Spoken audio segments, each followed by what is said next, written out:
মহসির মিয়ার সালাম নিন, ধানের শেষে ভোট দিন। গফুর মিয়ার সালাম নিন, ধানের শেষে ভোট দিন। গফুর মোবাশের ভাই ভাই, ধানের শেষে ভোট চাই। ভাই, আপনারা এখনও যারা ভুলের সাগরে ডুবে আছেন, আপনারা দ্বিধাদ্বন্দ্ব না রাখি আমরা একসাথে ভোট চাই। ধানকে বিজয়ী করতে হলে সবাই ঐক্যবদ্ধ থাকতে হবে।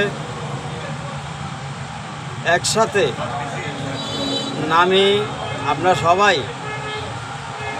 ধানকে বিজয়ী করব। 12 তারিখ আমরা মোবাশের ভাইয়ের গলায় ফুলের মালা দিয়ে বিজয়ী করে আমরা যেহেতু ঘরে ফিরি, এই আশা ব্যর্থ রেখে আমার জবানিকে এখানে টানতেছি। আসসালামু আলাইকুম, সবাই ভালো থাকবেন। আল্লাহ হাফেজ।